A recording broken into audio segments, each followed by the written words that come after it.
Très bien, donc on ouvre cet entretien qui va porter donc sur la communauté messianique des 12 tribus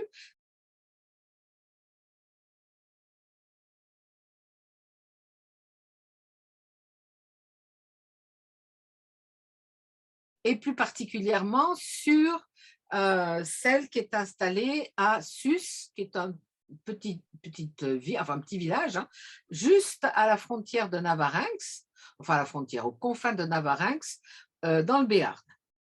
Si vous connaissez Navarinx, c'est à l'est, hein, c'est ça de Navarinx.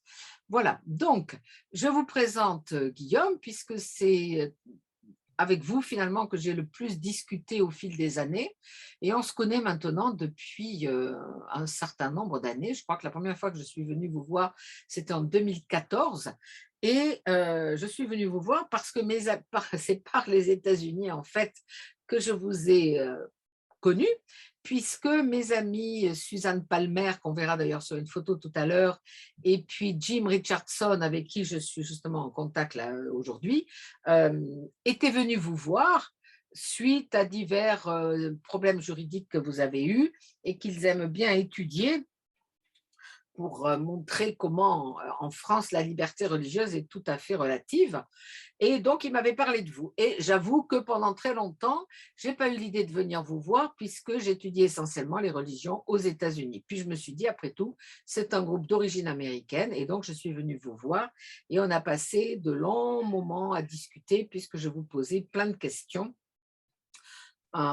sur vos croyances, etc., etc. Alors, je vais refaire ça aujourd'hui, plus court, hein, puisqu'on va discuter pendant un peu plus d'une heure, hein, mais j'ai pensé que ça serait très intéressant pour tous les amis qui nous regardent et qui, après, vous pourront vous poser des questions. Voilà, donc je vous ai présenté Guillaume. Alors, j'aimerais que vous nous disiez maintenant, pour qu'on vous connaisse un petit peu mieux, comment cette communauté s'est formée, avant qu'on arrive à vous-même, hein, comment cette communauté des 12 tribus s'est formée, d'abord aux États-Unis, puis ensuite, ben, vous pourrez nous expliquer comment elle est arrivée en France, et notamment à Sus, et ensuite je vous poserai d'autres questions. Très bien, c'est mon tour. Oui, oui, c'est à vous. Bonsoir tout le monde, c'est un exercice un peu nouveau pour moi, conférence Zoom.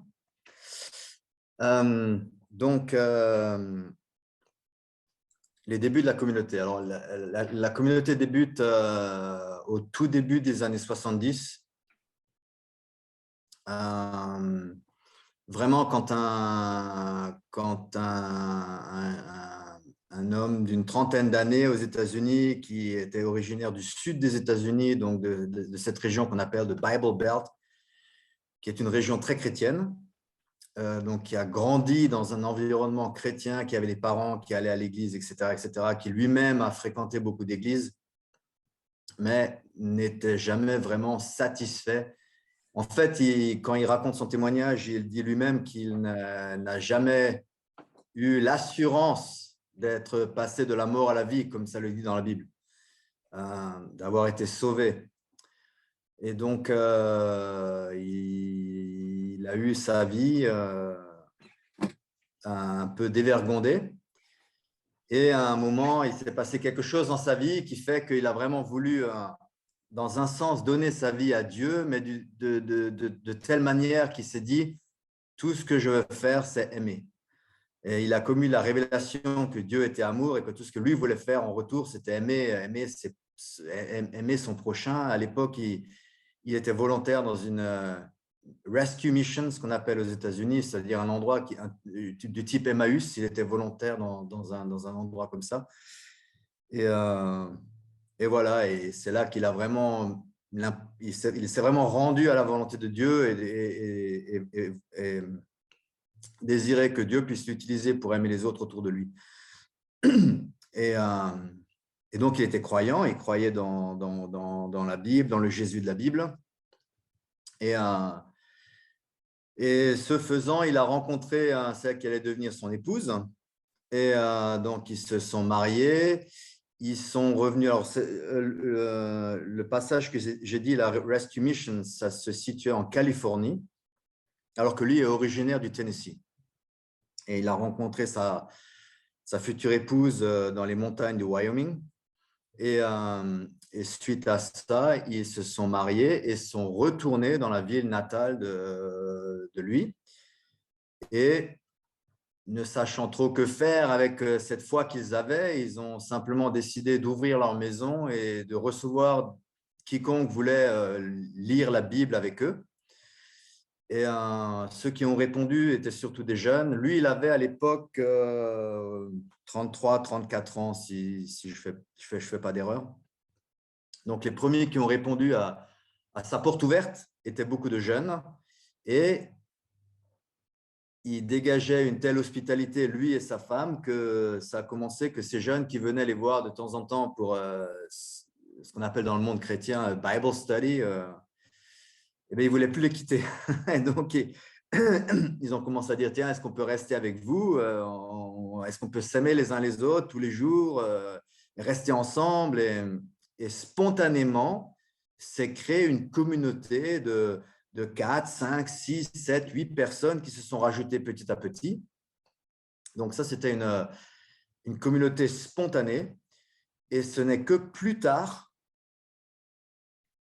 en étudiant les Écritures, qu'ils se sont rendus compte que c'est comme ça que vivaient les communautés chrétiennes primitives. Donc, comme ça le dit dans la Bible, quand je parle de la Bible, je fais référence à n'importe quelle Bible qu'on trouve dans le commerce. Hein. On utilise toutes les traductions, on n'a pas de traduction particulière,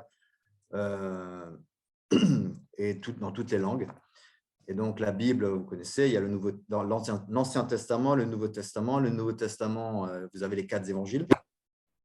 Et tout de suite après, vous avez le livre des Actes des Apôtres, qui raconte un peu le début de l'Église, ce qu'on fait, comment les apôtres et les premiers disciples de Jésus ont mis ces enseignements en pratique. Et il est dit dans le livre des Actes, notamment, tous ceux qui avaient cru n'étaient qu'un cœur et qu'une âme. Nul ne disait que ses biens lui appartenaient en propre, mais tout était commun entre eux. Acte 2, 44, Acte 4, 32 dit la multitude de ceux qui avaient cru n'était qu'un cœur et qu'une âme. Enfin, ça répète un peu la même chose, mais ça explique qu'ils vivaient ensemble en communauté. Et donc, ça les a encouragés et réconfortés de voir comment vivaient les premiers disciples, puisque c'est ce qu'eux ont fait un peu de manière spontanée. Et de là, la communauté a grandi, des personnes se sont rajoutées à leur nombre et voilà. Et puis de développement en développement, on est maintenant dans différents pays du globe. C'était un peu, un peu rapide. Hein. Dois-je rentrer plus dans les détails? Non, mais expliquez-nous comment le groupe est arrivé en France. Alors, le groupe s'est développé d'abord dans la région de Chattanooga au Tennessee et puis dans la région périphérique. Ils ont très tôt eu l'idée, pour subvenir à leurs besoins, de travailler ensemble. Donc, très rapidement, ils ont cessé ils ont tous quitté leur propre travail, peu importe quel était leur travail, pour essayer de trouver une manière de travailler ensemble, de manière à vraiment vivre la communauté tout le temps. Et donc, ils ont très tôt eu l'idée d'ouvrir des petits restaurants, des restaurants qu'ils ont appelés à l'origine les Yellow Deli et qui s'appellent toujours les Yellow Deli, puisque c'est resté un peu notre manière de travailler ensemble et de subvenir à nos besoins que d'ouvrir des types de petits restaurants ou des boutiques du nom de Yellow Deli. Il faut expliquer peut-être que ça veut dire deli, c'est delicatessen, c'est des petites charcuteries, restaurants, etc. Hein. Donc un deli, ça va être comme une espèce de un petit snack où on peut acheter plein de choses, boire un peu de thé, etc. Hein, pour voilà. Les gens qui ne connaissent pas le terme. Hein. Oui, tout à fait. Genre une petite sandwicherie, on dirait peut-être. Voilà, donc ils se sont développés dans la région de Chattanooga. Ils avaient plusieurs delis. Et par un concours de circonstances, ils ont rencontré un groupe de chrétiens qui vivaient dans le nord des États-Unis, aux confins du Vermont, à la frontière du Canada. Et ces chrétiens qui n'étaient pas, qui vivaient pas en communauté, mais ont entendu parler de la communauté, les ont invités pour parler de leur foi et ont décidé de suivre la même foi. Et donc, une communauté s'est créée à ce moment-là dans le Vermont. C'était la première fois que la communauté s'expatriait en dehors des frontières du sud traditionnel des États-Unis, le Tennessee et la Géorgie. Et à peu près à la même période, donc là, on est maintenant fin des années 70, et à peu près à la même période, il y a deux jeunes Allemands qui, indépendamment l'un de l'autre, se sont retrouvés à voyager à pied, backpacking, on dit en anglais, avec leur sac à dos, en solitaire. Donc, ils sont partis d'Allemagne et indépendamment, mais plus ou moins à la même période, ils se sont retrouvés aux États-Unis et ont chacun d'eux rencontré la communauté aux États-Unis. Donc, ils ont été touchés dans leur cœur parce qu'ils ont trouvé, ils ont adhéré à la communauté et y ont vécu jusqu'à ce que leur visa expire. Leur visa expirant, s'est posé la question, OK, ou on retourne en Allemagne, on refait un visa et on revient, ou alors on retourne en Allemagne et on essaie de voir s'il y a des gens qui veulent recevoir notre message et vivre comme nous en Allemagne. Quand ils disaient ça, ils avaient en tête peut-être certains de leurs amis qui pourraient peut-être être intéressés par la même chose. Et donc, ils ont choisi la deuxième option. Et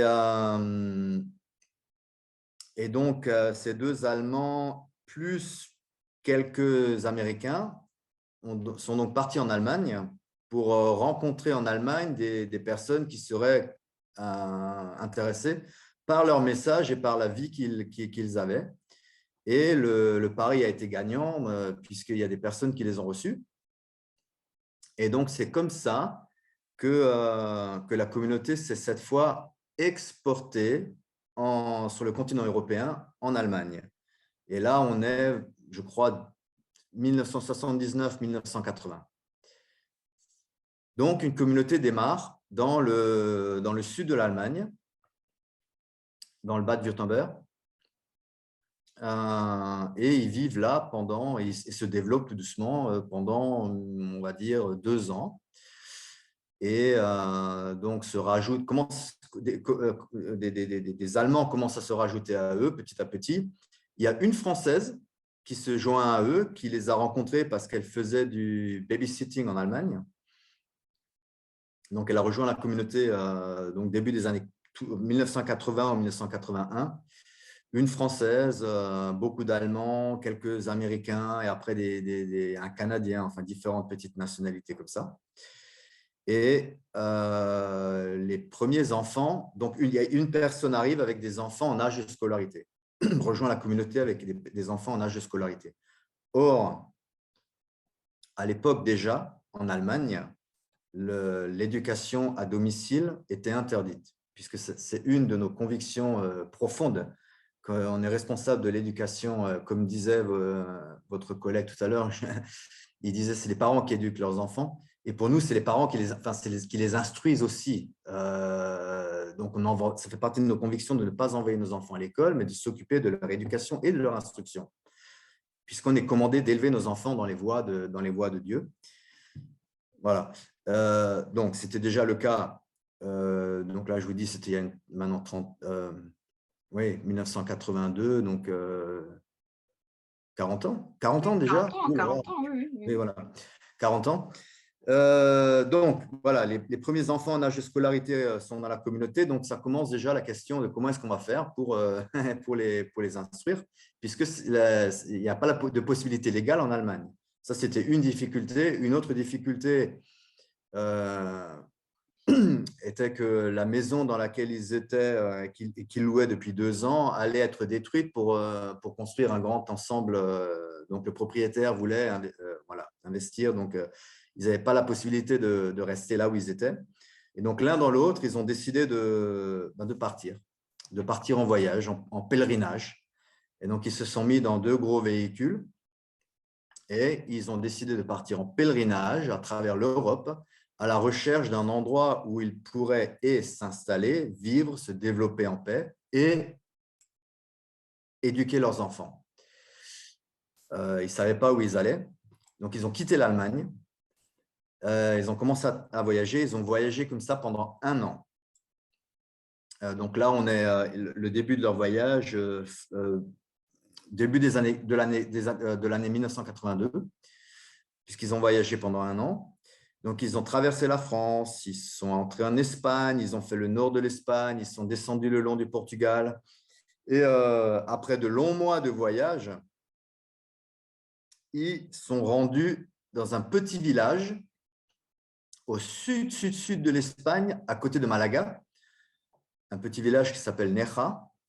Et là, il fallait, tard dans l'après-midi, qu'ils changent de l'argent en pesetas à l'époque, je crois. Et donc, il n'y avait pas nécessairement d'agent de change dans ce village, mais il y avait un hôtel. Et donc, ils frappent à la porte de cet hôtel et la propriétaire de l'hôtel ouvre la porte et puis il leur explique, voilà, bonsoir, nous aimerions changer un peu d'argent. Je crois qu'ils avaient des dollars en pesetas. Et la dame a dû les regarder un peu surprise, mais elle les a reçus à l'intérieur, elle a changé l'argent. Mais ce faisant, elle a remarqué leur véhicule, elle a remarqué les enfants dans les véhicules. Elle s'est dit, mais où est-ce que vous allez? Où est-ce que vous allez dormir? Qu'est-ce que vous faites? Voilà une petite explication. Et sur le coup, elle leur dit, écoutez, allez, venez dormir à l'hôtel. Donc, par compassion et bienveillance, elle a décidé de leur offrir une nuit dans son hôtel. Donc, ils ont fini par rester 1 ou 2 jours pour ensuite continuer leur périple dans les montagnes des Alpujarras. Ils se sont installés là pendant quelques semaines, tout en continuant d'aller voir la propriétaire de cet hôtel pour lui offrir leur service, c'est-à-dire qu'en échange d'un petit salaire, ils faisaient le nettoyeur, etc. Donc, ils ont continué à côtoyer cette personne pendant quelques semaines. Et ce faisant, ils ont développé leur amitié, ils ont développé leur confiance mutuelle.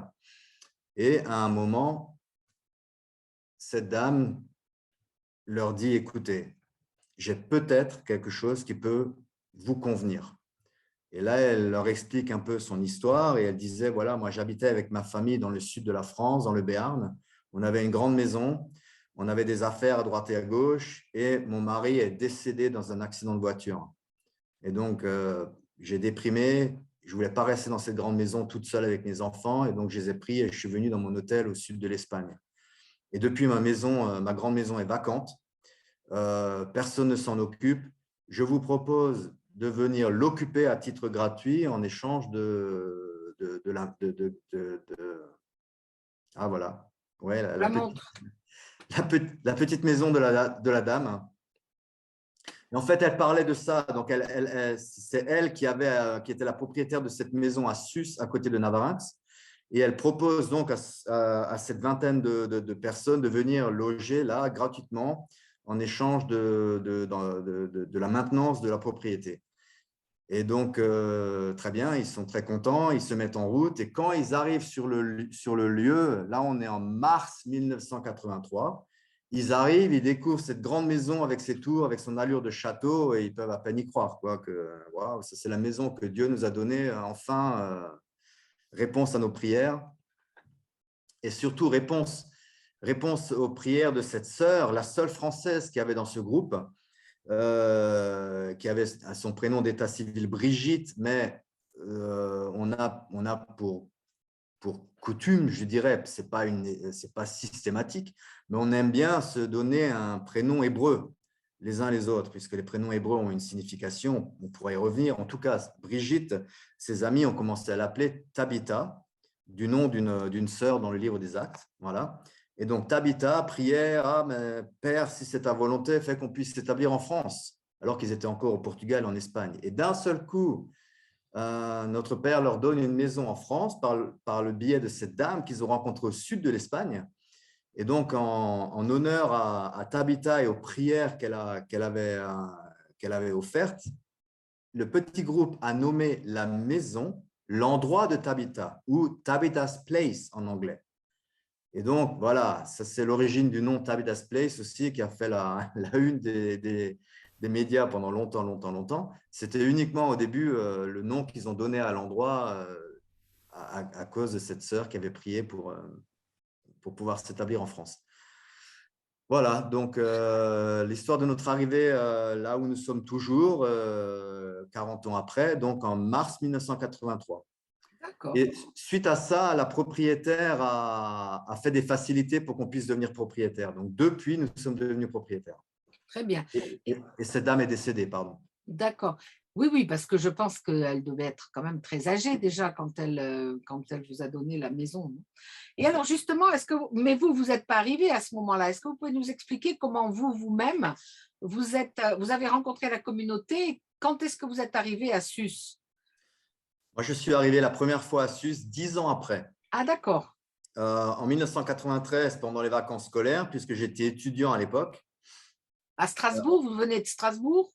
de la région de Mulhouse. À Mulhouse, d'accord. Ouais. Et donc, j'étais étudiant, j'avais un cursus, enfin, disons plutôt enfin, à l'époque, j'étais dans une école une école de commerce. Et, mais bon, je fréquentais beaucoup le milieu environnementaliste alternatif, déjà à l'époque, donc ça c'était 93, il y a quelques années. Oui, ça a commencé, oui, oui. Ouais. Et par ce fait, donc je militais dans différentes associations de protection de l'environnement, etc. Et puis je fréquentais les foires bio. Et je les ai rencontrés. Enfin, j'ai rencontré la communauté la première fois dans une foire bio Ah, d'accord, dans la région de Mulhouse, enfin, d'accord. dans le Haut-Rhin, au sud de l'Alsace. Et puisqu'ils venaient jusque-là, ils allaient même jusqu'en Allemagne dans ce type de foire pour présenter leur artisanat. Et donc, je les ai, au milieu de tous les stands qui étaient présents sur la foire, je les ai vus. Donc, c'est sûr qu'on les remarquait puisqu'ils étaient assez nombreux. Hein. C'était un groupe de au moins une quinzaine de personnes. Puisqu'à l'époque, donc en 1993, nous étions, enfin, Sus était la seule communauté de notre mouvement qui avait en Europe. Et donc, entre 1983, l'année où ils sont arrivés, et 1993, ils ont eu le temps de se développer, de rencontrer beaucoup de gens, que ce soit du côté de l'Espagne ou de la France et encore de l'Allemagne. Et donc, des Espagnols, des Français, des Allemands ont continué de se joindre à la communauté. Du fait que quand moi, je suis arrivé en 1900, ma première visite, il y avait 200 à 250 personnes Ah oui, d'accord. Ouais. sur le site de Sus, Ouais, avec une petite ferme qu'on avait aussi à 5 km. d'accord. Et donc, beaucoup de monde, ça veut dire beaucoup de savoir-faire, beaucoup de main-d'œuvre. Et donc, à cette époque, pour subvenir à leurs besoins, ils fabriquaient des meubles, ils fabriquaient des vêtements, il y avait des produits de boulangerie, il y avait une cordonnerie où ils fabriquaient des chaussures et des articles de cuir. Et c'est tous ces produits qu'ils présentaient sur la foire où je les ai rencontrés. Donc, ça faisait, wow, c'était assez impressionnant. Et j'étais un petit peu attiré par, par le côté communautaire, puisque quand j'étais dans mon école de commerce, j'avais un petit peu par provocation aussi, j'avais fait un exposé en anglais et j'avais choisi le thème de la communauté Longomaille. Donc, ce n'était pas le genre de thème qu'on développait quand on était dans une école de commerce, mais bon, c'était un peu mon petit côté. C'est quoi comme communauté? Alors, Longomaille, c'est une communauté, alors je ne veux pas dire de bêtises, mais bon, c'était à l'époque plutôt une communauté anarchiste qui Ah, existe encore à Fort-Calquier et a pu peut-être se développer même en Suisse ou en Allemagne. Voilà. Donc, ils existaient déjà avant que moi je rencontre la d'accord. communauté des 12 tribus. D'accord. Voilà, enfin, ça, c'est pour la petite histoire. Donc, j'ai le côté communautaire qui m'a interpellé. Et donc, je me suis approché d'eux, je leur ai demandé un peu qui ils étaient, qu'est-ce qu'ils faisaient. Et là-dessus, ils m'ont dit, voilà, ils m'ont dit qu'ils étaient croyants, qu'ils croyaient dans la Bible, qu'ils croyaient dans Jésus, qu'ils appelaient de son nom hébreu Yahshua. Et quand j'ai entendu qu'ils croyaient dans la Bible, en moi, presque, j'ai dit, mince, oh, mince, j'aurais préféré autre chose parce que à l'époque, j'étais pas du tout chrétien ou pas du tout attiré le monde biblique, j'étais plutôt dans les philosophies orientales. Mais bon, le témoignage, ce qu'il dégageait sur ce stand, leur a donné, à mes yeux, leur donnait une certaine autorité. Donc, j'ai continué d'écouter de leur discours. Et à la fin de leur discours, ils m'ont dit, écoute, ce que tu nous as entendu dire, là, peut-être tu l'as déjà entendu plein de fois. Beaucoup de gens qui parlent d'amour, d'unité, même de la Bible, de Jésus, mais nous, on t'invite à voir la mise en pratique, une réalité concrète. Et ça m'a touché. Ça m'a touché. Donc là, on était en mai 1993, première fois où je les ai rencontrés, et je finissais mon cursus en juin pour recommencer en septembre des études plus spécifiques dans la protection de l'environnement. Donc, j'avais mes vacances scolaires, juillet-août, et là, je me suis dit, tiens, je vais faire mon petit tour de France en moto et je vais aller visiter tous mes amis et puis je ferai une étape dans cette communauté et je me dis, tiens, j'y passerai 15 jours. Et donc, voilà, ma première visite à Sus date de août 1993. Et donc, j'y suis resté 15 jours et finalement, j'y suis même resté 3 semaines, puisque si je restais une semaine de plus, j'aurais le bonheur d'assister à un mariage.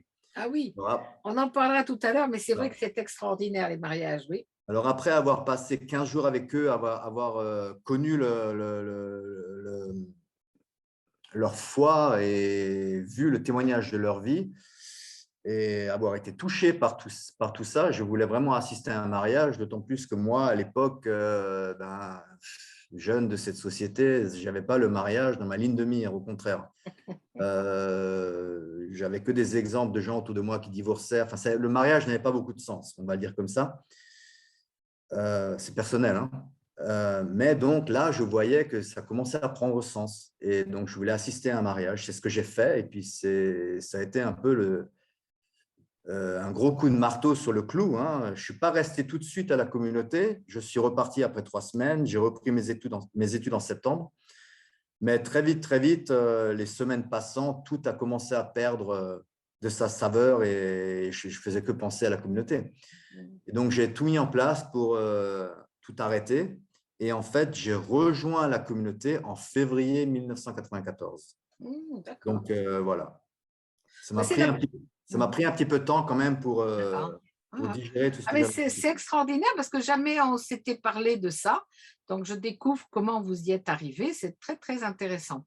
Alors, est-ce que vous pouvez maintenant, et je passerai, je crois, quelques petites photos, nous parler donc de la communauté, comment elle fonctionne? D'abord, est-ce que vous pouvez nous décrire un petit peu les locaux? Je vais montrer là le lodge, comment la communauté est organisée, et puis ensuite, vous nous parlerez des convictions religieuses, d'accord? Si vous êtes d'accord. Alors, je vais passer en partage d'écran pour montrer un ou deux bâtiments. Voilà. Donc, on a vu tout à l'heure le petit château. Là, maintenant, est-ce que vous pouvez nous parler du lodge un petit peu? Et puis ensuite, on parlera des tribus, etc. Est-ce que vous êtes d'accord? Oui, oui. Alors là, vous avez devant les yeux un bâtiment que nous avons construit nous-mêmes qui nous sert de lieu commun. C'est un peu la salle multifonction, puisque je vous ai dit, quand moi je suis arrivé, il y avait peut-être 200-250 personnes dans différentes maisonnées ou maisons. Il nous fallait un lieu pour pouvoir nous réunir, pour pouvoir manger ensemble, pour pouvoir aussi instruire nos enfants. Et donc, pareil, par le biais de circonstances, en se promenant sur les rives de l'Adour à Bayonne, alors ça, c'est pareil, c'est fin des années 80, des frères ont vu qu'ils étaient en train de détruire une saline à Bayonne, pareil, pour un développement urbain. Et donc, les frères se sont approchés des gens qui travaillaient et on leur a demandé s'ils pouvaient récupérer la structure. Et donc, ils ont eu l'accord. Et donc, on a ramené toute la structure, toute la charpente.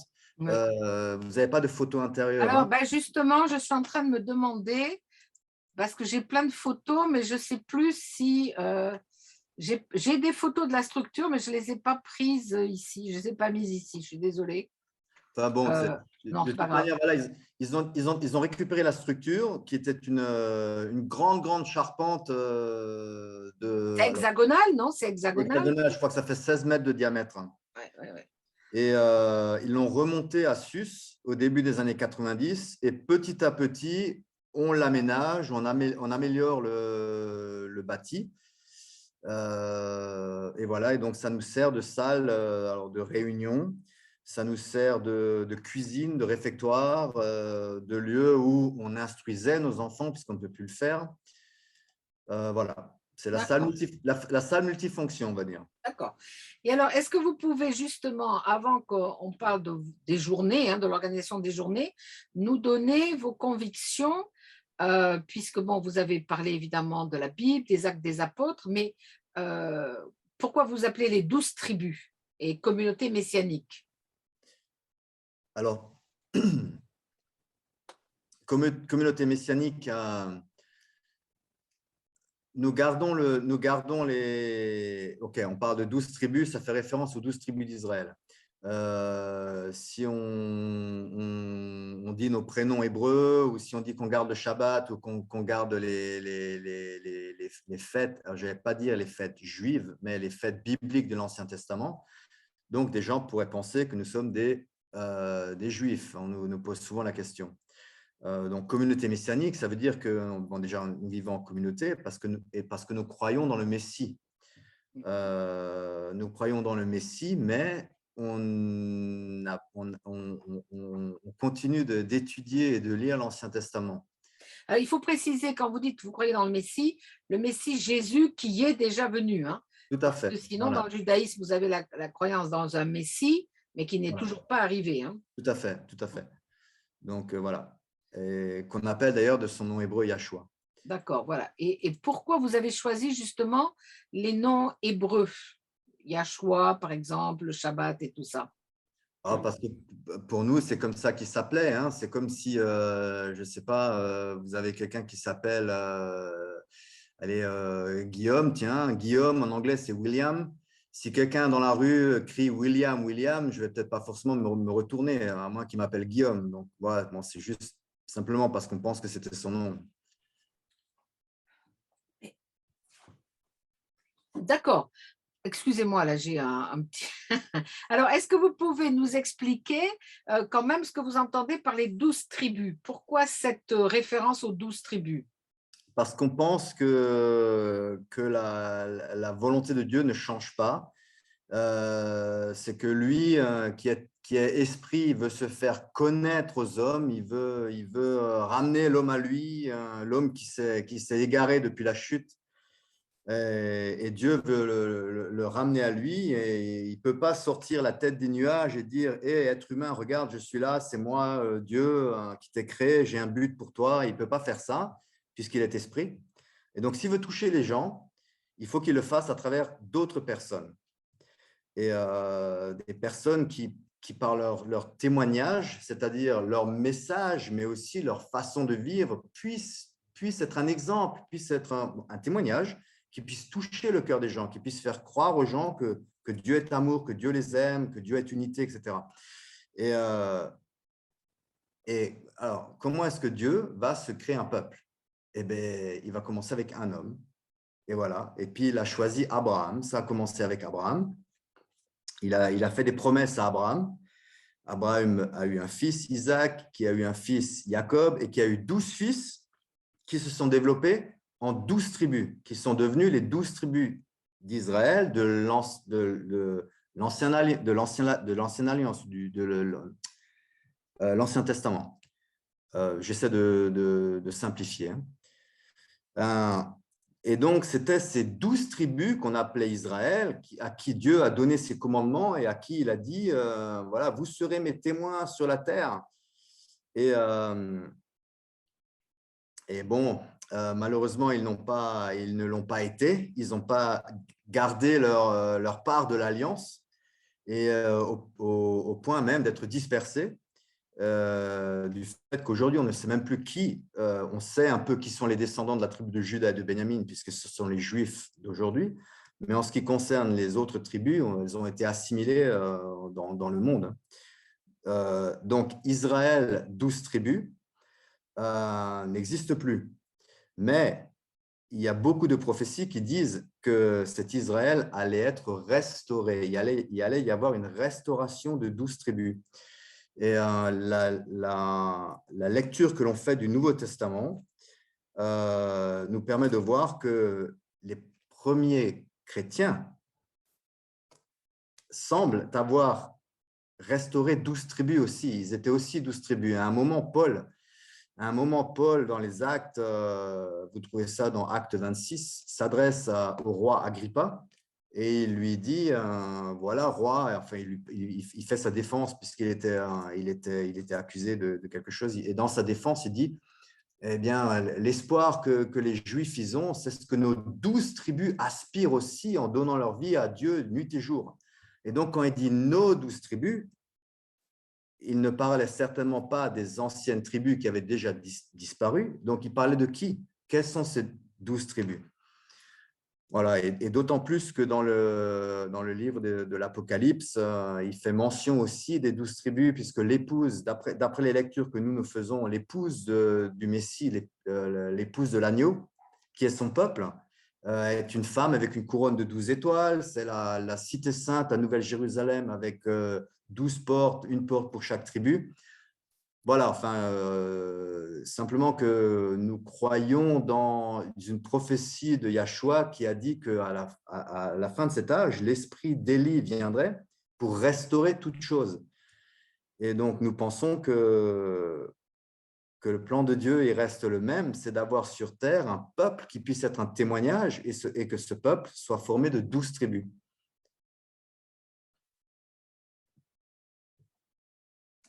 Là, je ne vous entends plus, Bernard. Oui, non, c'est normal, j'éteins le micro. Ouais. Comment vous pouvez maintenant nous expliquer comment vous mettez en pratique au quotidien vos convictions religieuses? Ouf. Et comment vous organisez la journée? Vous vous levez très tôt, vous lisez la Bible. Enfin, moi, je sais un petit peu, mais expliquez à tout le monde comment vous fonctionnez. Donc, déjà, nos journées sont articulées autour de nos réunions. On a 2 réunions par jour où on se réunit tous dans la communauté. En général, c'est à 7 heures le matin et à 19 heures le soir. Donc, on se réunit tous. On va commencer par quelques chants, quelques danses. Ça sera suivi par un temps où on va s'asseoir, où on aura des lectures bibliques, un enseignement, des partages. Et on finit la réunion par une prière collective. Donc, ça dure en général 1 heure. Voilà. Vous voulez montrer Ouais, je montre quand vous dansez ensuite. Voilà, ouais.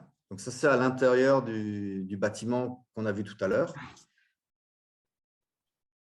Il y a quelqu'un qui lit la Bible Voilà, un et les gens partage. parlent, échangent des témoignages. Donc, il n'y a pas de prêtre chez nous. Nous sommes tous des prêtres. Tout le monde peut prendre la parole, hommes et femmes. Voilà. Même s'il y a des personnes qui parlent leur exemple, sont respectées comme étant un enseignant ou un évangéliste ou un prophète. Voilà, donc ça, ce sont nos réunions 2 fois par jour. Ça dure à peu près 1 heure. Et ensuite, on va vaquer à nos occupations. Donc, on travaille. Personne d'entre nous ne travaille à l'extérieur. Si on travaille, nous avons des sociétés commerciales pour pouvoir avoir un cadre légal pour pouvoir subvenir à nos besoins.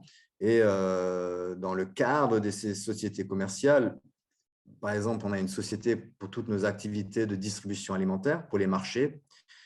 Voilà, donc on va travailler à l'extérieur. Bien sûr, on va aller sur les marchés, mais on travaille pour nous. On ne travaille pas pour une société extérieure à la communauté. Pareil pour notre société de construction.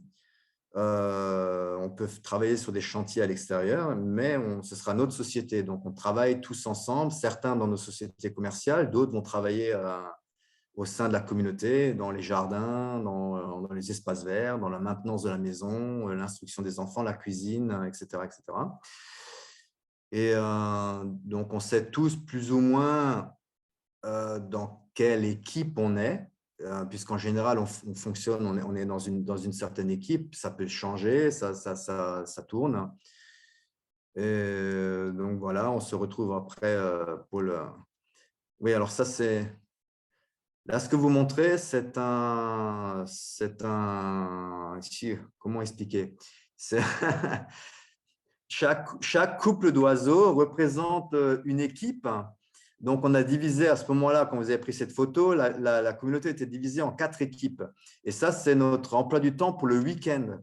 Puisque le week-end, nous gardons le Shabbat, donc nous préparons un repas spécial pour le vendredi soir.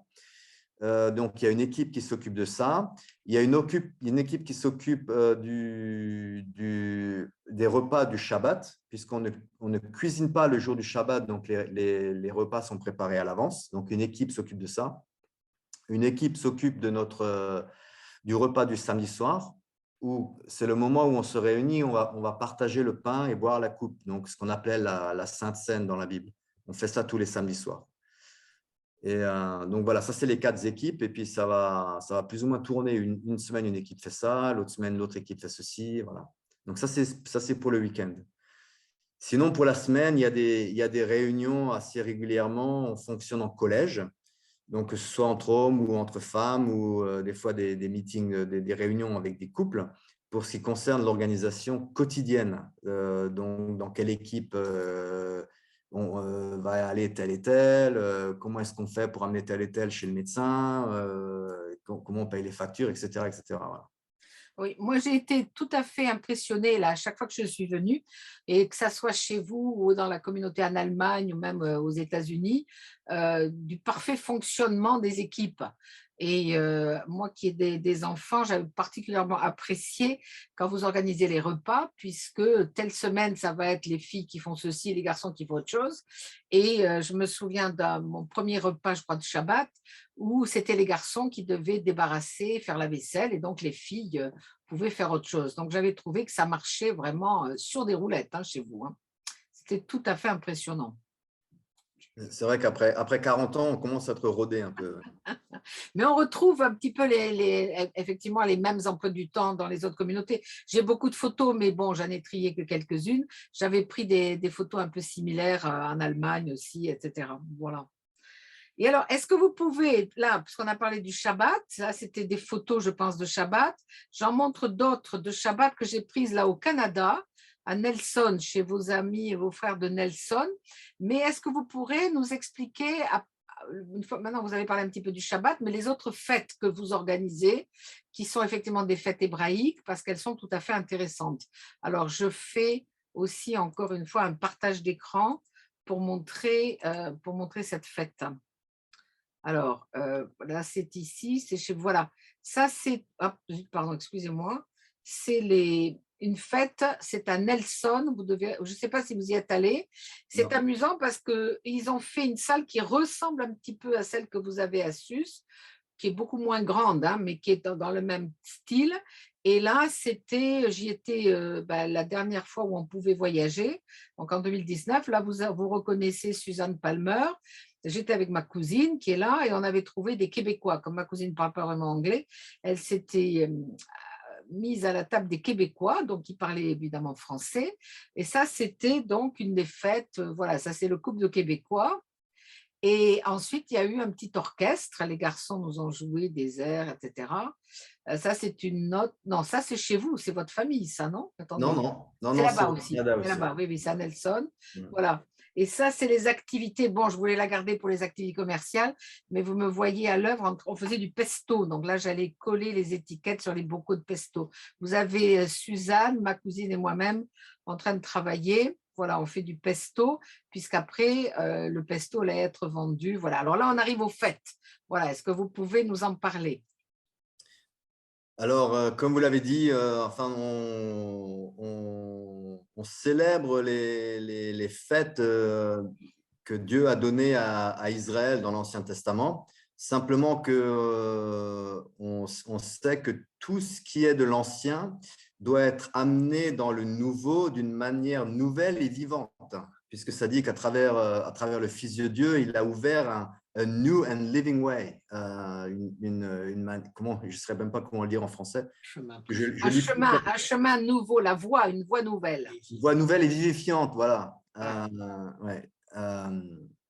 Moi, perso, je lis plus la Bible en anglais. C'est pour ça que des fois, donc là, nous avons, là, ce que vous voyez sur la photo, c'est la fête des huttes. C'est vous qui l'avez prise, hein, la photo. C'est possible, oui. Alors, en arrière-plan, vous avez des petites huttes qu'on construit et dans lesquelles on va vivre pendant 7 jours. Et donc, ça suit le festival de Yom Kippour et les 10 jours de Yom Kippour. Et voilà, une semaine après, vous avez la fête des huttes. Et donc, voilà. C'est un moment d'activité extérieure. Là, par exemple, vous avez voilà, on cuit le poulet à l'extérieur sur le feu de bois. On en a parlé lors du dernier entretien quand on avait Eric Aziza, qui est le rabbin d'Arcachon, puisqu'il nous a parlé des fêtes, donc ça c'est Soukhot.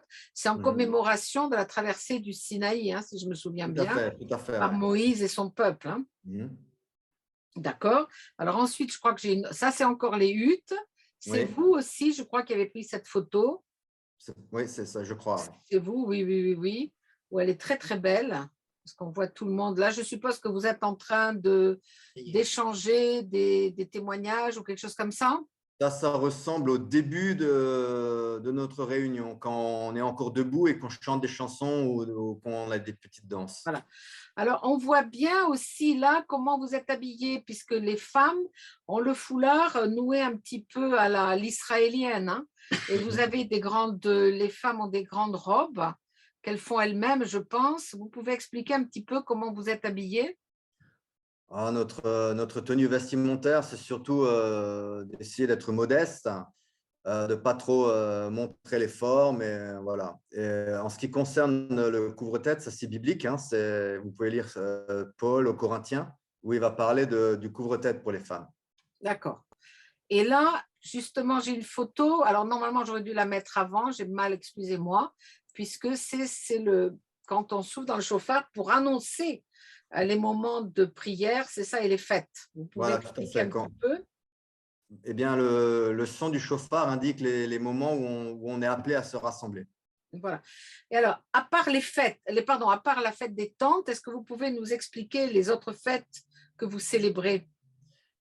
Alors, la première fête de l'année, en fait, c'est la Pâque et la fête des pains sans levain.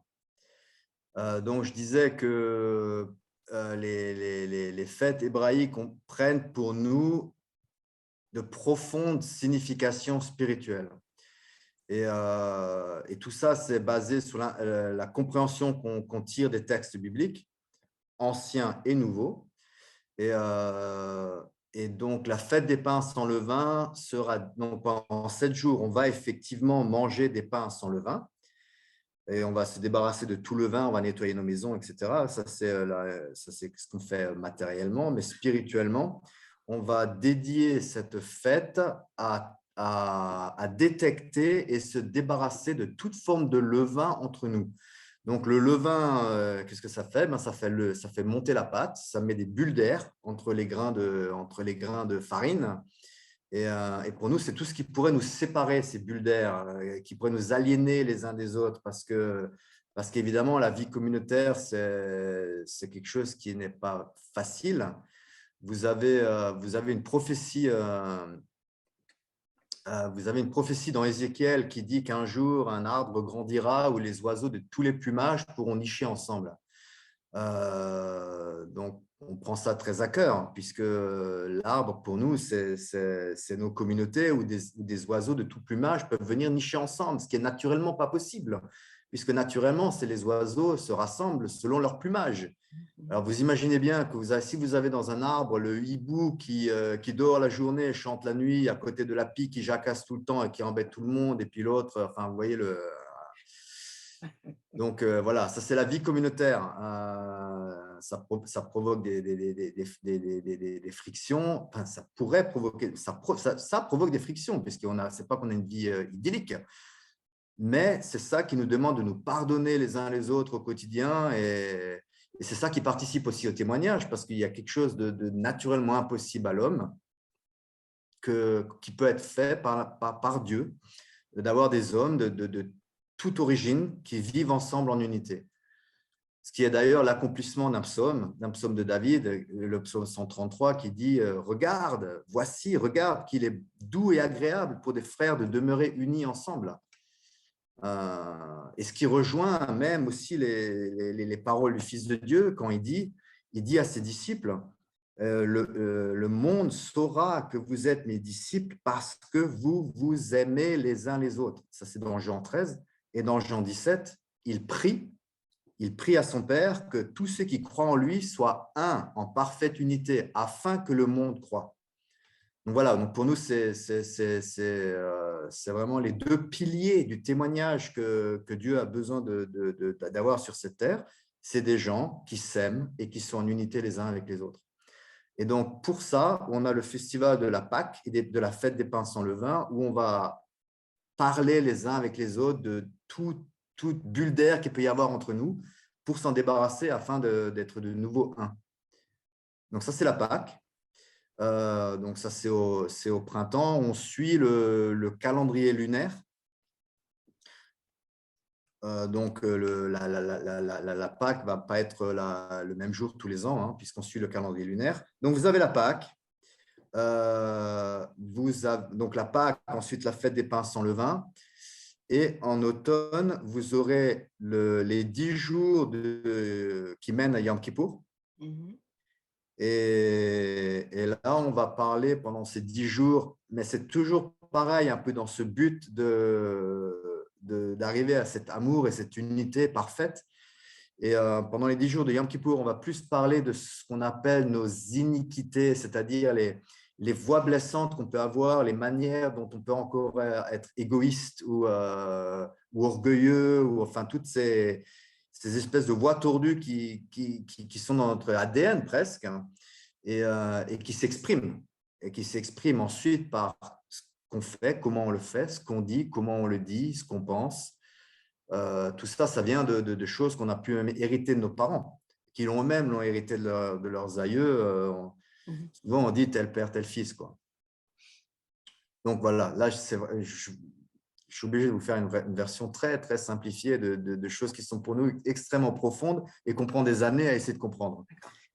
Donc voilà les 10 jours de Yom Kippour et qui sont suivis ensuite une semaine après par nos 7 jours où on va vivre dans nos petites tentes, qui pour nous, effectivement, c'est un rappel que Israël, ce sont des voyageurs sur la terre qui sont sortis d'esclavage pour être amenés vers la terre promise. Mais ça prend pour nous, dans la Nouvelle Alliance, une dimension plus spirituelle. D'accord. Vous ne faites pas la fête des Lumières, si, la Hanouka? Non, parce que la Hanouka, c'est pas, autant qu'on puisse le comprendre, ce n'est pas nécessairement biblique. Ce n'est pas quelque chose que Dieu a donné à Israël, c'est à notre avis plutôt quelque chose qui est venu après dans la tradition. Oui, c'est l'huile miraculeuse et tout ça. Dans la tradition judaïque, voilà. Ouais. D'accord. Et alors, justement, on en a déjà parlé autrefois, mais vous vous situez par rapport au judaïsme un petit peu comme par rapport au christianisme, c'est-à-dire que vous n'aimez pas le fait que ce soit des religions qui se soient institutionnalisées. Vous pouvez expliquer un petit peu? C'est-à-dire quitter cette espèce d'esprit communautaire naturel et alors qu'ils ont institué un clergé, soit les rabbins, soit les prêtres, et ont fondé en fait des institutions humaines. Oui, tout à fait. Quand Israël est sorti d'Égypte, les 12 tribus, Moïse s'est adressé à eux en leur disant: vous êtes la nation sainte de Dieu, vous êtes un sacerdoce royal, vous êtes tous des prêtres. Donc, c'est ce qu'il disait à toute la nation d'Israël, puisque ça rejoint ce que je vous disais tout à l'heure, c'était que qu'est-ce que c'est qu'un prêtre? C'est un médiateur. C'est quelqu'un qui peut exprimer le caractère de Dieu et la volonté de Dieu à quelqu'un qui ne la connaît pas. Et donc, tout Israël était appelé à faire cela. Et puis, mais après, ça a capoté, ça a fait qu'il n'y a que la tribu de Lévi qui a conservé le sacerdoce pour la cause des 11 autres tribus, alors que ça devait être les 12 tribus qui devaient être un sacerdoce pour la cause du monde autour, puisque Dieu est concerné par le monde entier, pas que par un peuple élu. Dieu aime tous les hommes, quelle que soit leur race, leur religion, et il veut se révéler aux hommes. Mais encore une fois, pour ça, il a besoin de prêtres, c'est-à-dire de gens qui seraient des médiateurs, un témoignage. Et voilà, donc Israël, ils ont failli dans leur mission. Arrivent les premières communautés chrétiennes qui ont été comme ça, comme nous on le voit, c'est comme au début, ils avaient un feu qui brûlait entre eux, et on le lit dans les livres des Actes et même dans les lettres de Paul. Vous savez, souvent les Bibles sont de couleur noire. C'est un peu une anecdote, mais vous avez une Bible, c'est un gros pavé noir. Et des fois, on dit, voilà, ça c'est une boîte noire. La Bible, c'est une boîte noire. Qu'est-ce que c'est qu'une boîte noire? Eh bien, c'est cette espèce de machine que vous trouvez dans tous les avions, dans les vols commerciaux. Et si un avion crash, eh bien, on va tout faire pour récupérer la boîte noire. Et la boîte noire va nous donner des informations qui vont nous dire qu'est-ce qui s'est passé, pourquoi est-ce que l'avion a crashé. Et seulement, ce n'est pas n'importe qui peut lire la boîte noire. Il faut être un spécialiste, il faut comprendre le code, voilà. Donc, pour nous, la Bible, c'est comme une boîte noire. Ça explique pourquoi l'ancien Israël est tombé et pourquoi les premières communautés chrétiennes aussi ont échoué, à notre avis, puisque c'est d'une espèce de vie vibrante d'amour et d'unité. Ça s'est, comme vous avez dit, institutionnalisé. Avec bon, ben, suivant la dénomination chrétienne, mais vous avez toujours le pasteur, les autres, enfin. Ceci dit qu'il y a des gens sincères partout, c'est pas, même dans les autres religions, même dans l'islam ou dans le judaïsme encore aujourd'hui, des gens sincères qui cherchent, des gens merveilleux, mais pour nous, ce n'est pas la volonté de Dieu. Il a besoin de quelque chose de plus grand, quelque chose qui transcende ces doctrines, et c'est pour avoir une vie simple, quelque chose qui est abordable à un petit enfant. C'est ce qui m'a parlé quand j'ai, moi, visité la communauté, parce que, comme dit, je n'étais pas du tout ni chrétien ni rien, j'étais plutôt tourné vers le yoga, la méditation, etc. Et j'étais en quête de quelque chose, et c'est comme si j'avais faim. J'avais faim, il me fallait du pain, et puis on me parlait, tout le monde, je rencontrais plein de gens merveilleux qui me parlaient de leur pain, mais personne vraiment ne m'a donné quelque chose qui m'a satisfait, jusqu'à ce que j'arrive ici. C'est pour ça que je suis resté d'ailleurs. Voilà, je ne sais pas si je ne me suis pas égaré par rapport à la question. Excusez-moi, j'éteins le micro et donc du coup, après, je ne me rends pas compte qu'il est éteint. Non, non, pas du tout, vous n'êtes pas du tout égaré, c'est parfaitement en suivant. Et alors, est-ce que justement, puisqu'on parlait des fêtes et que vous parlez de cette communauté extraordinaire, est-ce que vous pouvez nous expliquer le mariage, puisque c'est véritablement un rituel que vous avez instauré, qui n'est pas du tout emprunté à ce qu'on peut trouver dans les fêtes hébraïques ou qu'on peut appeler juives, mais vous avez vraiment mis en scène le livre de l'Apocalypse avec l'épouse, etc., etc. Est-ce que vous pouvez nous en parler un petit peu? Je vais montrer quelques photos, puisque j'ai eu la chance, grâce à vous, d'assister à 2 mariages, les 2 à Irún, d'ailleurs, dans la communauté espagnole qui est juste à la frontière. Et j'avoue que c'est tout à fait impressionnant. On est invité en plus, on est traité comme si on avait toujours fait partie de la communauté. On mange très très bien. Alors en Espagne, on mange beaucoup de tapas, etc. Tout le monde arrive, les voisins de la communauté, etc., les familles. C'est tout à fait extraordinaire. Donc là, en fait, quand je montre le chauffard, c'était pour un mariage à Irún qui annonçait donc les débuts de la fête. Et je vais montrer ensuite, je crois que ça, voilà, c'est une fête, une danse pendant le mariage. Et ensuite, voilà, une des étapes du mariage. Et après, je montrerai les mariés. Mais est-ce que vous pouvez expliquer vous-même? Alors, le mariage a une profonde signification pour nous, à 2 niveaux. Déjà, c'est l'alliance qu'un homme et une femme vont faire ensemble, à cause de l'amour qu'ils ont l'un pour les autres. Nous croyons que l'amour, ce n'est pas qu'une émotion, mais si 2 personnes s'aiment, eh ben, ils vont faire une alliance l'un avec l'autre pour le meilleur et pour le pire, comme on le dit encore peut-être dans les mairies de France. et ce qui va amener la sécurité du cocon familial pour élever les enfants, etc. Donc, il y a cet aspect-là, mais il y a aussi l'aspect biblique qui fait que le mariage entre un homme et une femme est une représentation terrestre de la relation que le Fils de Dieu, Yahshua, veut avoir avec son épouse qui est son peuple. Donc ça, on peut le voir dans les lettres de Paul, hein, où il parle beaucoup de ça. Et donc le plus haut point de ça, c'est effectivement que l'épouse qui est son peuple, qui est sur la terre, se prépare. Et quand son peuple est préparé, c'est là que lui, le Fils de Dieu, va revenir. Il est l'époux et il vient marier son épouse. Et donc, pour nous, le mariage, c'est une occasion de représenter de manière un peu théâtrale le retour du Messie qui vient chercher son épouse. Donc, ils sont tous les deux habillés de blanc, ils sont compatibles l'un avec l'autre, puisque la pureté de la robe de la mariée représente aussi la pureté qu'on doit atteindre dans ce monde. Par le biais de notre vie de purification, en confessant nos péchés, etc. On doit arriver à cette pureté pour qu'on puisse être compatible pour lui, afin qu'il puisse revenir. Et donc, le mariage, là, vous avez donc un jeune couple qui sont nés dans la communauté tous les deux et qui se sont mariés ensemble. Et donc, lui représente, le jour du mariage, il représente le Messie et elle représente son peuple. Il y a toute une mise en scène qui est tout à fait extraordinaire, puisque on rejoue comme un passage du livre de l'Apocalypse. C'est ça qui est extraordinaire, puisque le marié appelle la mariée qui est loin, qui se cache, etc.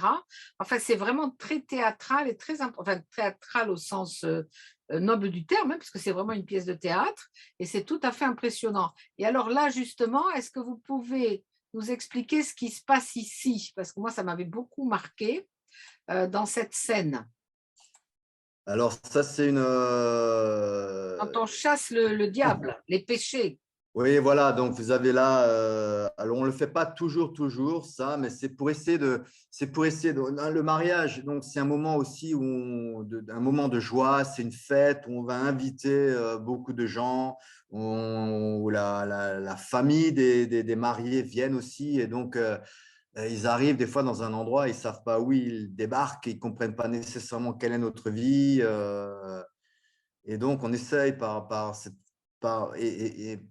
sans vouloir enlever de la signification profonde du mariage, on essaie donc de le représenter de manière théâtrale pour que ce soit vraiment abordable à quelqu'un qui débarque là comme ça, même si bon. Et donc ça représente, c'est une danse qui représente, ça dit que quand lui revient pour chercher son épouse, il va détruire ses ennemis. Le Fils de Dieu veut revenir sur la terre pour établir un âge de paix et d'unité sur cette terre, mais pour ça, il faut en finir avec ses ennemis. Et ces ennemis, c'est quoi? Eh bien, on les voit sur ces bannières. Alors, vous avez la jalousie, vous avez la rébellion, vous avez l'orgueil, vous avez toutes ces choses qui peuvent travailler dans l'homme et qui sont les racines de toutes les divisions, de toutes les guerres, de toutes les séparations, de tous les maux qu'il y a sur cette terre. Et ce sont ces choses qui sont en nous, dans nos cœurs, qu'à travers notre vie, on doit détecter et confesser pour en être purifié. Et ça dit que quand son épouse aura mis tous ses ennemis, donc ça c'est Hébreux 10-13 qui dit qu'il attend, il est dans les cieux, il attend que son épouse ait mis ses ennemis sous ses pieds comme un marchepied pour lui. Et donc quand son épouse aura vaincu toutes ces choses, lui pourra revenir et pourra les détruire définitivement. Voilà, et là, tout le monde tourne autour. Alors, quand on arrive, c'est un cylindre noir avec tous les péchés, enfin tous les défauts qui sont alignés, et Ouais. les gens tournent, dansent tout autour et déchirent au fur et à mesure et marche donc sur ses péchés. Et au centre, il y a un personnage, bon, je ne l'ai pas sur la photo, qui représente le diable. Et donc, Voilà. il va être vaincu. C'était tout à fait impressionnant. Voilà.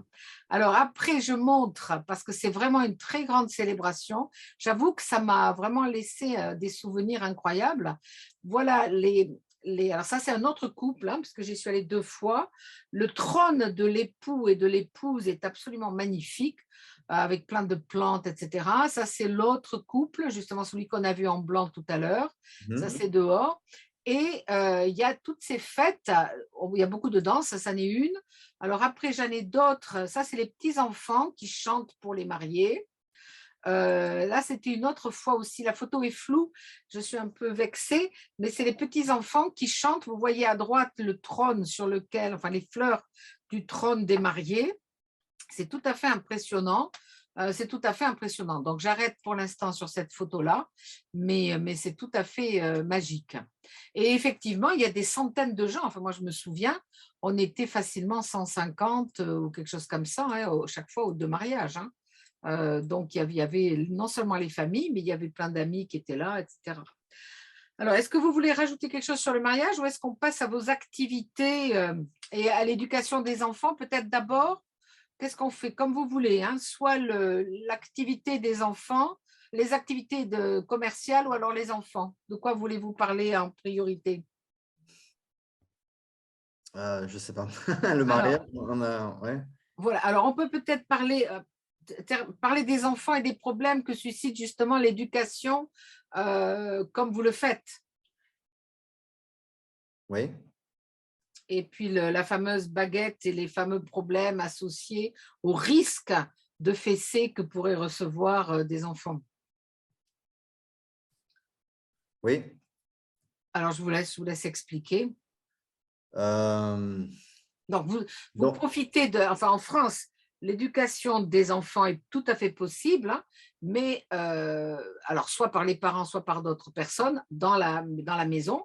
Mais ce que moi je ne savais pas que j'ai appris récemment, c'est que on ne peut pas éduquer ces enfants, avec d'autres enfants, d'autres familles, puisqu'à ce moment-là, on devient une école et c'est interdit, sauf à demander évidemment un agrément, etc., etc. Donc, et à partir de là, vous avez eu justement en 2021, en juin 2021, des problèmes puisque plusieurs parents ont été poursuivis et il y a eu un procès, bon, qui a été ensuite annulé. Mais est-ce que vous pouvez expliquer un petit peu? bon, ça rejoint quelque chose de beaucoup plus général, hein. Euh, c'est toutes les difficultés qu'on a dans le domaine légal, Mhm, puisque notre mode de vie, presque dans sa globalité, ne correspond à aucun tiroir en France. On ne sait pas où nous mettre. mhm, mhm. Alors, mais dans tous les aspects, dans notre manière de travailler, dans notre manière, par exemple, vous avez ne montrez pas, Bernadette, ne montrez pas la photo de vous en train de travailler au Canada parce que vous n'aviez pas de contrat de travail. C'est illégal, Bernadette. Vous avez eu un bon temps, vous avez fait quelque chose de tout à fait normal, de vouloir partager quelque chose avec des amis, mais c'est interdit par la loi. Ah, oui. Donc voilà, donc notre manière de travailler, même, alors c'est sûr, on a des sociétés commerciales, mais donc du coup, on est obligé d'avoir des gérants, on est obligé d'avoir des employés, on est obligé d'avoir des contrats de travail, mais ça ne correspond pas du tout à notre manière de vivre. On n'a pas chez nous des gérants, des employés, d'autres qui ont un salaire, d'autres qui n'en ont pas. Voilà, donc ça, c'est dans tous les aspects, on ne sait pas on sait pas comment, enfin, on fait des efforts pour essayer de se conformer à la loi, mais des fois, on rentre vraiment en conflit, et notamment l'éducation des enfants. Alors déjà, le côté instruction, puisque ça fait partie de nos convictions profondes que d'instruire nos enfants nous-mêmes. Alors, c'est la responsabilité des parents, comme l'a dit l'un des intervenants, en premier, mais vivant les uns avec les autres et on délègue bien souvent. Vous imaginez, vous avez une communauté, vous avez plusieurs enfants du même âge, pourquoi ne pas les enseigner ensemble? Enfin, c'est naturel, c'est normal, c'est ce que n'importe qui aurait fait il y a encore 100 ans, même Victor Hugo. Et, mais maintenant, c'est plus possible. donc, les lois sont de plus en plus restrictives pour à notre avis, hein, forcer voilà, le mainstream, forcer tout le monde dans le moule, de la globalisation, le moule de la République, peu importe quel moule, mais en tout cas, ce n'est pas le nôtre. Et donc, les lois deviennent de plus en plus restrictives au point qu'aujourd'hui, l'éducation en famille est plus ou moins condamnée en France par une loi qui est très récente. Déjà, ça a commencé par le fait que donc, l'éducation à domicile a été renommée l'éducation en famille. Donc, pour faire bien clair qu'à partir du moment où il y a deux enfants de deux familles différentes qui sont éduqués ensemble, eh ben, ce n'est pas une éducation à domicile, c'est une école de fait. Donc, il faut déclarer l'école avec un directeur, avec ça, avec des locaux, voilà, donc déjà, première difficulté. Et maintenant, la difficulté est plus grande encore, puisque à partir de cette année, ce n'est plus un régime déclaratif, comme ça l'était jusqu'à présent, c'est-à-dire il suffisait au début d'année scolaire de déclarer ses enfants instruits à domicile. Maintenant, c'est un régime d'autorisation. Maintenant, il faut demander l'autorisation à l'État qui veulent bien nous laisser instruire nos enfants à domicile en leur donnant une raison valable. Par exemple, des personnes qui sont itinérantes ou un gamin qui a une activité sportive de haut niveau, enfin ce genre de choses. Donc voilà, si on n'est pas dans les clous, on ne reçoit pas l'autorisation et donc il n'y a plus qu'une seule option, c'est d'envoyer ses enfants à l'école. Donc ça, c'est un volet. L'autre volet, c'est le volet de la correction, puisque les écrits bibliques nous enseignent à corriger nos enfants dans l'amour, dans la patience, mais c'est vrai qu'on corrige nos enfants quand on estime qu'ils en ont besoin, sans les battre, sans les maltraiter. Enfin bon, voilà. Et ça, évidemment, c'est absolument pas politiquement, ce n'est absolument plus politiquement correct. Même si ça l'était encore il n'y a pas si longtemps, même si on trouve des ouvrages d'éducation, on en a un qui a été édité 50 fois par Ferdinand, je ne me rappelle plus son nom, où il fait enfin bref, il va parler de, on ne peut pas éduquer un enfant sans le corriger, à moins j'exprime mes convictions, hein, ce n'est pas un jugement, j'exprime simplement mes convictions, qui sont bibliques. Et voilà, enfin bon. Donc ça, c'est politiquement pas plus correct en France. Et donc ça, c'est un deuxième volet qui nous a donné beaucoup de difficultés. Oui, parce que vous êtes de toute façon vous étiez quand même quasiment dans les clous, dans la mesure où vous avez eu toutes ces années des inspecteurs de l'inspection académique qui venaient s'assurer du niveau des enfants par rapport au programme national. Donc tout ça, ça s'est fait sans problème jusqu'à présent. Oui, plus ou moins, quoique, oui, plus ou moins, ouais. Ils n'ont jamais vraiment pu dire qu'on n'éduquait pas, qu'on n'instruisait pas correctement nos enfants, même s'ils disent qu'on a du retard, même si. C'est simplement qu'il devrait y avoir une liberté d'instruction, les choix pédagogiques devraient être laissés aux parents, mais quand les inspecteurs viennent, ils viennent avec des grilles d'évaluation qui correspondent avec ce qu'ils connaissent. Et donc, forcément, des fois, ça ne casse pas. Mais bon, on n'a jamais eu vraiment de réelles difficultés quant au contenu de notre instruction, malgré ce qu'ont pu dire les médias. Ouais. Bah oui. Puis bon, moi, par expérience, chaque fois que je suis venue, les enfants que vous avez d'abord sont très agréables. Ils ont l'habitude de vivre avec des adultes, donc ils s'expriment parfaitement. Ils sont très cultivés. Enfin, moi, ça m'est arrivé de discuter de plein de choses, enfin, de les entendre parler entre eux, soit les adolescents, tout ça, ou les petits. Ils parlent l'anglais, ils sont parfaitement bilingues. Enfin, c'est tout à fait impressionnant, hein. Donc, vos méthodes d'enseignement sont tout à fait bonnes, puisque vous produisez, si je peux dire, des enfants qui sont tout à fait éduqués, instruits, enfin, qui sont vraiment adorables, hein. Alors, maintenant, et on pourrait peut-être terminer un petit peu là-dessus, est-ce que vous pouvez nous présenter votre travail là, puisque la tribu que j'avais rencontrée, qui est maintenant en Tchéquie, mais en Allemagne, cultivait énormément d'épeautres. Les tribus qu'il y a dans d'autres régions, chacune va produire une spécificité. Au Brésil ou ailleurs, ce sont ceux qui produisent du maté. En Espagne, ils font beaucoup de fruits, etc. Et vous-même, vous faites pas mal de choses, et notamment des pains. Alors, est-ce que vous pouvez nous expliquer ça?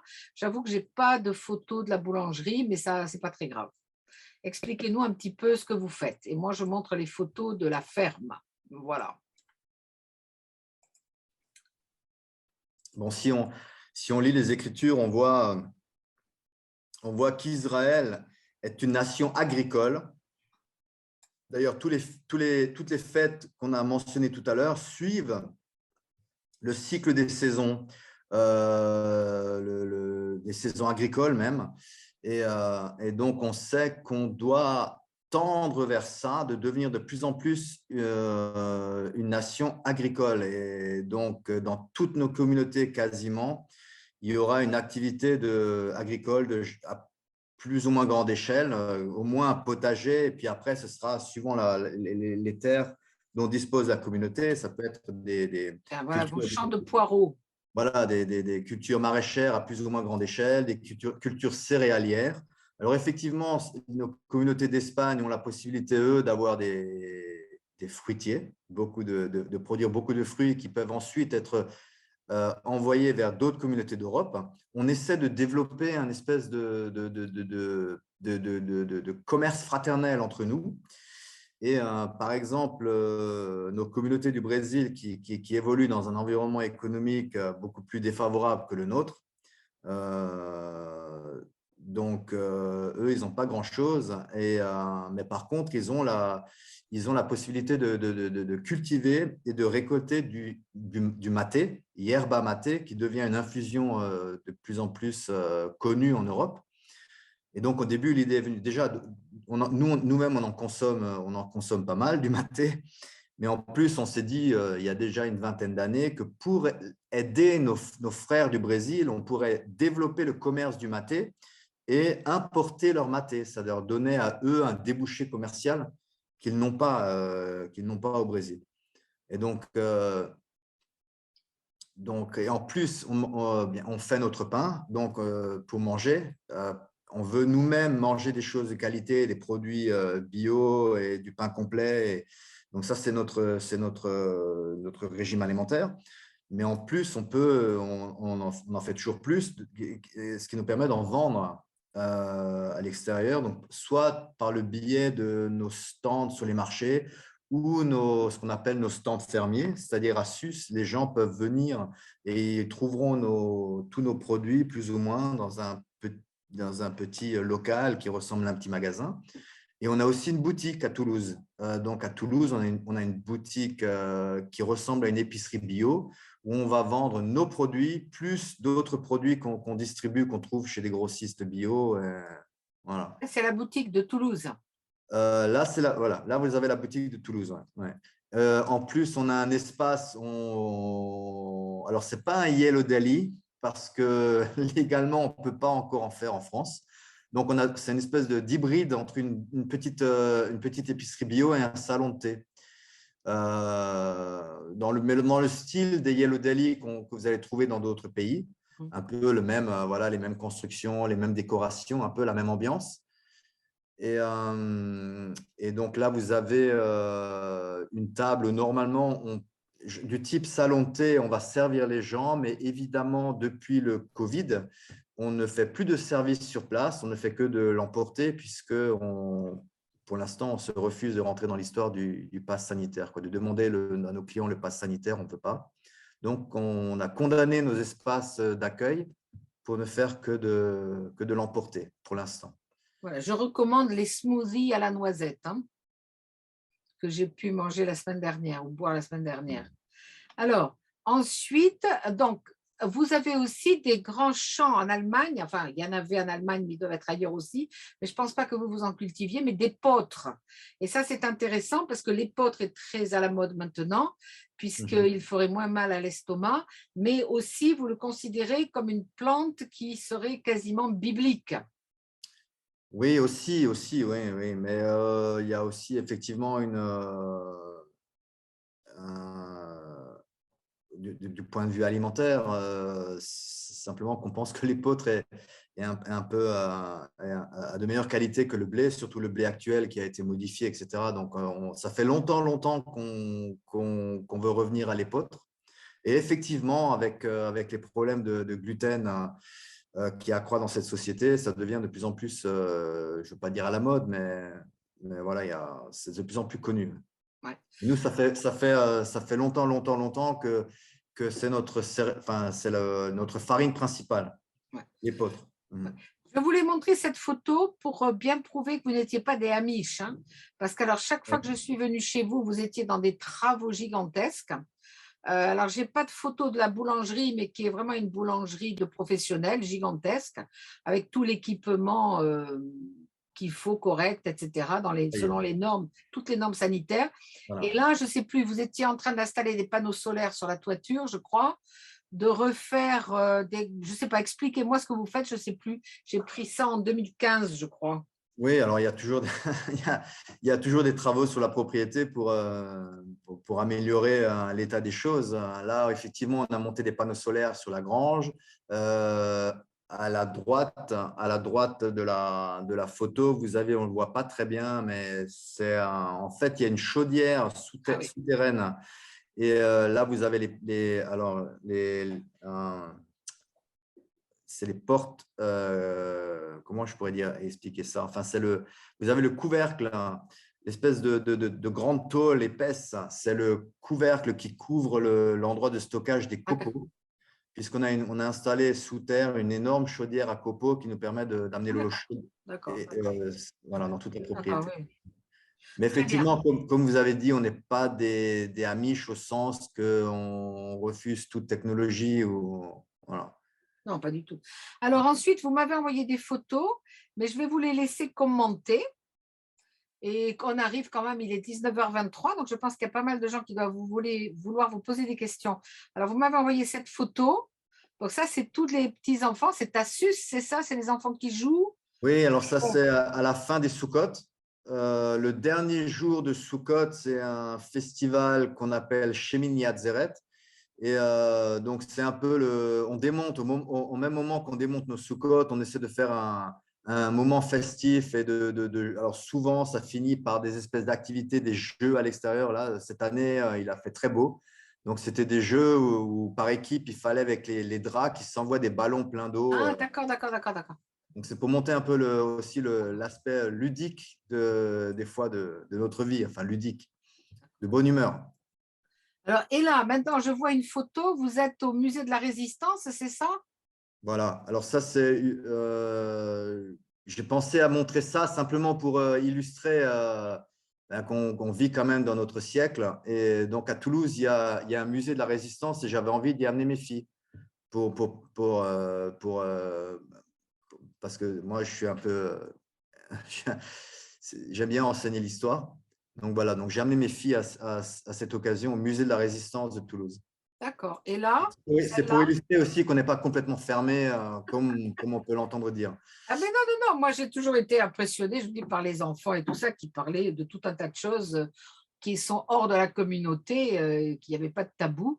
Alors là, c'est un petit orchestre chez vous, je pense, c'est ça, c'est à Sus, hein? Tout à fait, c'est toujours dans le Lot, dans cette grande bâtisse, dans notre salle multifonction. Alors ça, je ne me rappelle plus. Parce que je veux souligner, mais ça c'est évident, c'est qu'il y a absolument tous les âges dans la communauté. Il y a votre mère, il y a pas mal de personnes âgées, et Mhm. après il y a des gens autour de 50, 60 ans, puis après il y a la génération des jeunes parents, et puis après il y a plein d'enfants. Donc ça, c'est qui sont tous plus mignons les uns que les autres. C'est tout à fait impressionnant et vraiment très agréable quand on vient chez vous, hein. Voilà. Alors après, ça c'est votre famille, je crois, hein. Voilà, on vous voit à droite avec les enfants. Mhm. Voilà. Vous en avez 5, c'est ça?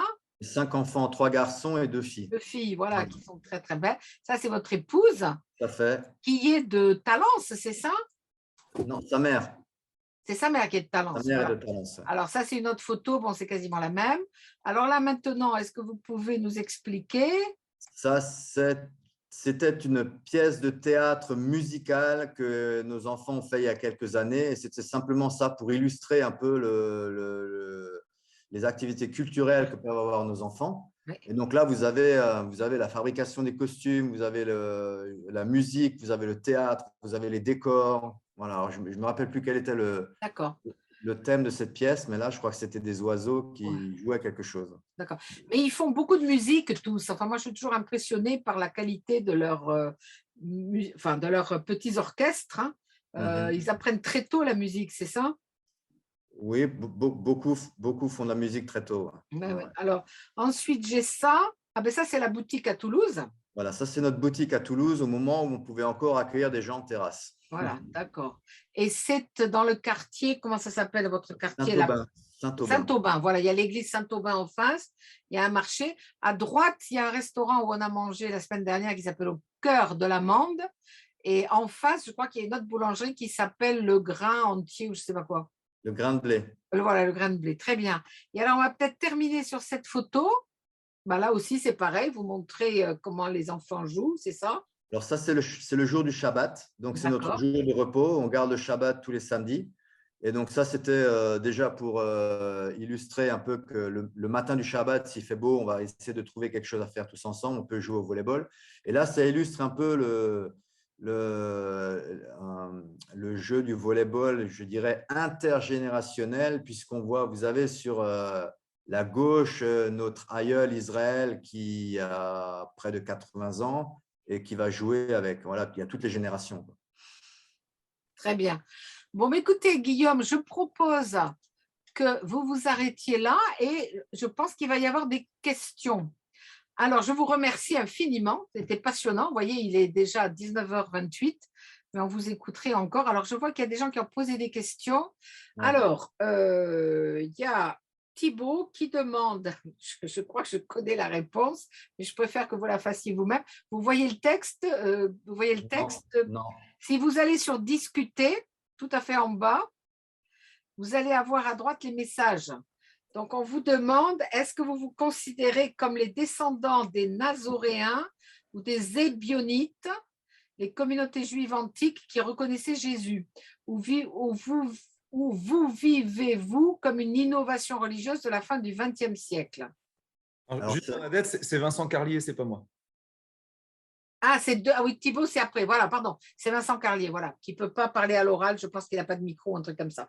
Alors, qu'est-ce que vous pourriez répondre? Vous la voyez, la question, Guillaume? Tout à fait. Alors, effectivement, c'est une bonne question parce que où est-ce qu'on se situe dans le paysage historique, religieux? Alors, je vais être honnête, je ne connais pas. Alors, je crois que c'est plutôt les Nazaréens plutôt que Nazoréens, je pense, et les Ébionites. Alors, je sais pas vraiment qui ils sont. Alors, les communautés juives antiques qui reconnaissaient Jésus. Alors, oui, peut-être. C'est clair que nous, si on doit se référer à quelque chose, en général, on se réfère au livre des Actes. Voilà. Ce n'est pas vraiment une innovation religieuse. Voilà, oui, c'est ça. Je savais que vous alliez dire ça. Vous n'êtes pas une innovation religieuse, hein, ouais. On est la continuité. Pour nous, c'est la continuité. C'est la restauration de toute chose. C'est l'accomplissement des prophéties. Voilà. D'accord. Très bien. Thibaut, quand vous avez dit de Ligny, c'était à propos du livre de pédagogie, c'est ça? Oui, tout à l'heure, Chômeur, vous avez dit Ferdinand. Ferdinand quelque chose. Je me demande si ce n'était pas Ferdinand de Ligny. Non, c'est Ferdinand Nicolaï, qui était à l'époque, je crois, fin 19e, un avocat parisien catholique qui avait écrit un livre sur l'éducation des enfants. D'accord. Voilà, mais ce n'est pas notre référence, hein, c'était simplement pour illustrer le changement dans la société, quoi. Voilà. Alors, ensuite, vous avez une question de Gisèle. je pense que c'est comme ça qu'on prononce votre nom, excusez-moi si je me trompe, mais qui demande si, étant donné mon caractère pessimiste, quel est le pourcentage d'échecs dans la communauté? C'est-à-dire, en fait, combien de gens restent, combien de gens partent? Est-ce qu'il y a des divorces? Et elle dit, désolée, mais c'est mon tempérament pessimiste. Je comprends la question. C'est une bonne question. Mais qui demande une réponse, c'est profond. Il y a quand même pas mal de départs, malheureusement, de deux ordres. Alors d'abord, il y a les gens qui nous ont rejoints et qui n'ont peut-être pas bien compris vraiment le fondement de notre vie, et qui s'en rendent compte peut-être après des années, dans un sens où on peut vivre cette vie que par l'amour de Dieu, que par le pardon, c'est pas une histoire d'établir des lois, de chercher sa propre justice. Et donc, c'est une vie qui est difficile. Le Fils de Dieu, il a parlé d'un chemin étroit.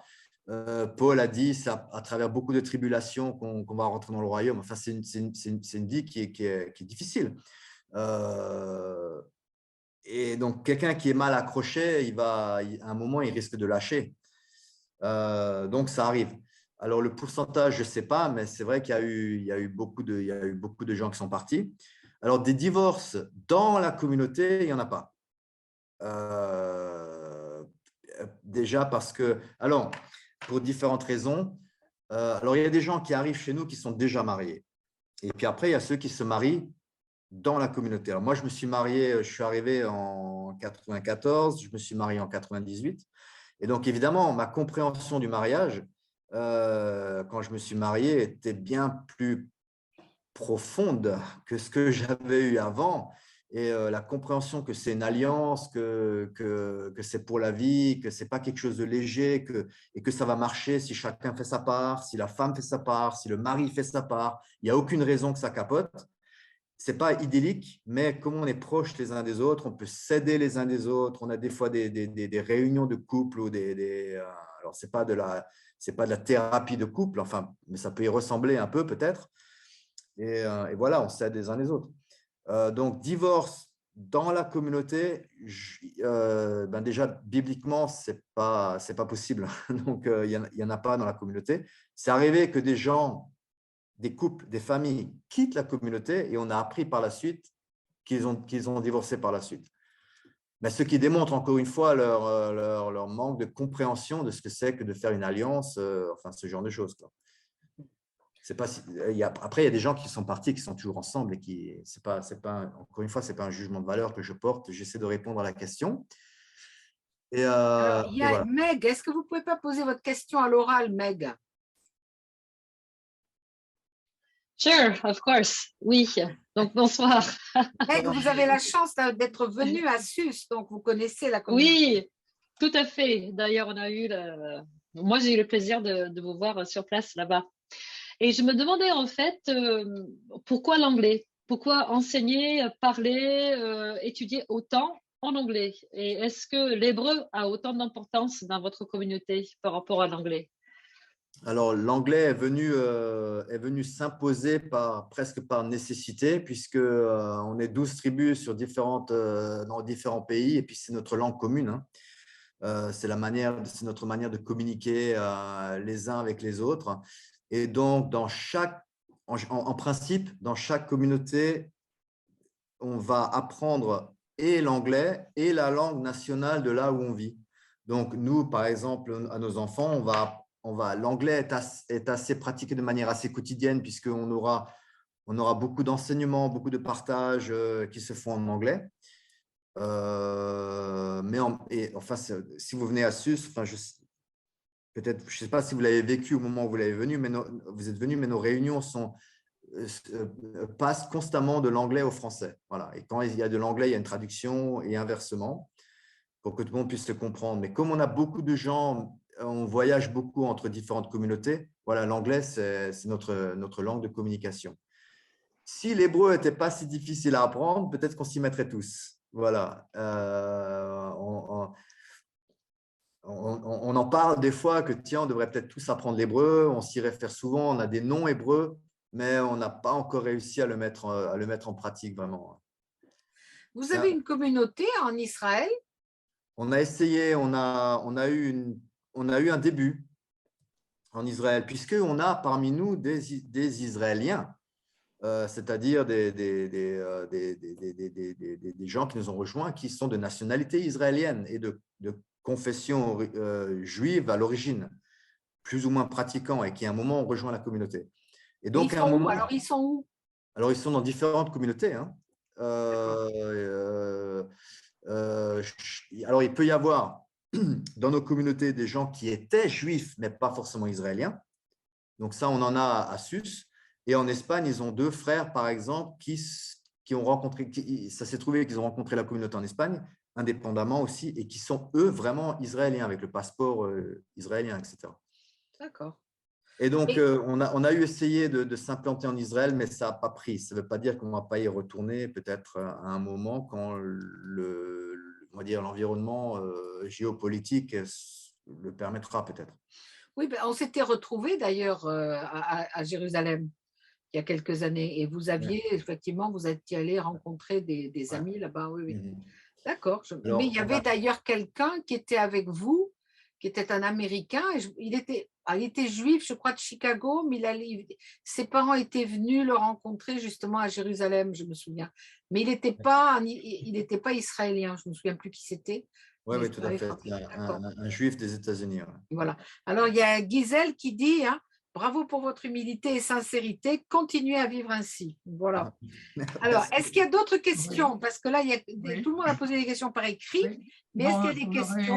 Oui. Oui, bonjour Dominique, vas-y, à toi.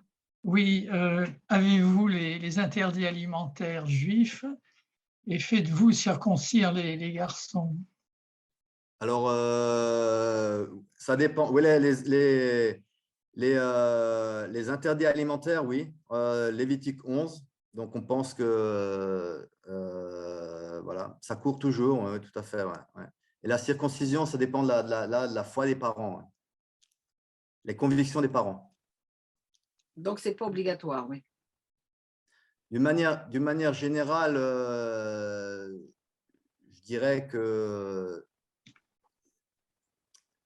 ce n'est pas tout à fait exact quand je dis rien n'est obligatoire. Parce que dans ce cas-là, on pourrait dire ce n'est pas obligé alors d'obéir au commandement du Fils de Dieu, etc. Mais je dirais plutôt, tout ce qui ne procède pas de la foi est un péché. Ça, c'est biblique. Ça veut dire que tout ce qu'on fait, ça doit vraiment venir pas parce que je suis sous une pression du groupe, mais ça doit venir parce que j'en suis convaincu. Je vais être convaincu de ce que je fais. Et non pas parce que c'est un rituel ou une tradition, mais parce que ça me parle, j'ai une révélation par rapport à ça. Voilà.